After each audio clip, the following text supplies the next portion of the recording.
We've got the lawyer's eye out for what was a surprising or maybe not surprising number of inaccurate statements from the presidential candidates just this weekend. We also checked with PolitiFact.com and FactCheck.org and came up with our top 5 biggest misstatements from the leading candidates in less than 5 days since Iowa. Coming in at number 5, Senator John McCain has done a lot to go after pork spending in Washington. On Sunday, he said he'd eliminate wasteful spending. And I'm proud to tell you, Chris, in 24 years as a member of Congress, I've never asked for nor received a single earmark or pork barrel project for my state. And I guarantee you, I'll veto those bills. I'll ask for the line item veto, and I'll veto them, and I'll make the authors of them famous. The problem not completely accurate. McCain co-sponsored a bill which provided $10 million to fund an academic center at the University of Arizona, honoring the late Supreme Court Justice William Rehnquist. Pat, big deal? No, not that big a deal. Depends on whether McCain himself put the Rehnquist Center into the bill. But when you get down to the bottom line, did he vote for the overall bill? My guess is probably it's a giant bill and some things are in it. The question is, did he do it himself? And I don't know the truth of that. Number 4, Senator Clinton's claim about the 2005 energy bill.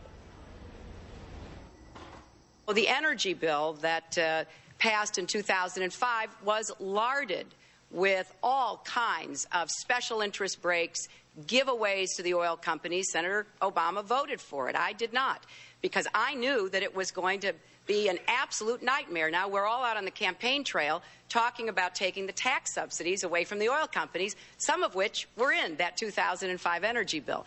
The problem, that's at the very least misleading. The Energy Policy Act of 2005 provided $2.6 billion in tax cuts for the oil and gas industry, but raised oil and gas industry taxes by $2.9 billion, resulting in a net tax increase on the industry of nearly $300 million over 11 years. I mean, this one to me, Rachel, is substantive. I mean, this is not a gotcha moment. This is a substantive thing. The reason these things resonate politically is when they get at a deeper truth about something wrong with a candidate's message or something wrong with their record. In this case, pointing out that oil and gas companies get tax subsidies that we can't morally justify still stands at the end of this gap. So I think it floats the way McCain's does. Number 3, biggest campaign statement for the weekend belongs to Governor Romney. Senator McCain went after him for mischaracterizing his stand on immigration in one of his ads.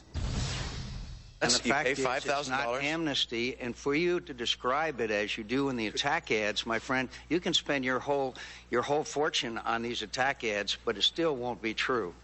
May I make a... No. I get a chance to respond to this. I'm sorry. I'm just... I don't describe your plan as amnesty in my ad. I don't call it amnesty. Oops. Unfortunately for Romney, that's just not true. John McCain has been one of those Republicans that have been wrong on tax cuts. Opposing tax cuts that would have helped our family. Supporting amnesty for illegal immigrants, taking jobs away from Americans. Pat, you have to sign off on every one of those ads, right? Sure. And look, the McCain bill was amnesty. McCain's used the term himself. Romney should have stuck by his guns and said, you supported amnesty. He said he wanted a colloquial decision of amnesty. Right. Mayor Giuliani comes in at number 2 on our top 5 misstatements from the past 5 days. Giuliani's numbers completely off base when discussing President Clinton's military cuts. Bill Clinton cut the military drastically. It was called a peace dividend, one of those nice-sounding phrases, very devastating. It was a 25-30% cut in the military. President Bush has never made up for that. Our Army had been at 725,000. It's down to 500,000. Well, President Clinton did follow up on some cuts that started under the first George Bush. Giuliani exaggerated Clinton's cuts by nearly 40%. But the number 1 candidate misstatement since the Iowa caucus, it's Mitt Romney again doing some good old-fashioned flip-flopping. I do not support and have never support a timed withdrawal. So that's wrong, Governor. Talking about Iraq, important issue. He didn't remember saying this? The president has said flat out that he will veto anything the Congress passes about a timetable for troop withdrawals. As president, would you do the same? Of course, you have to work together to create timetables and milestones. Pat, this one's the most important one of all of these to me because it's the fundamental question of what we do about Iraq, and it does sound to me like Mitt Romney was trying to have it both ways. Well, you know, let me agree with you here, Dan. I mean, I have not seen those two together. This is the most clear one you've got. I mean, if Romney is for a withdrawal with timetables, and I haven't seen that to be true, but that would contradict his first statement as I just heard it. So I think, I mean, that one is one that does call for an explanation by the governor, I think. But this is a big deal. We're talking about what his philosophy. Why are the other candidates? Why are the other candidates not making a big deal about it?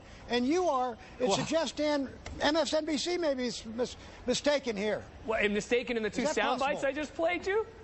That we just invented them? But are they in are they in context? Because, look, let me say this. This is a big deal.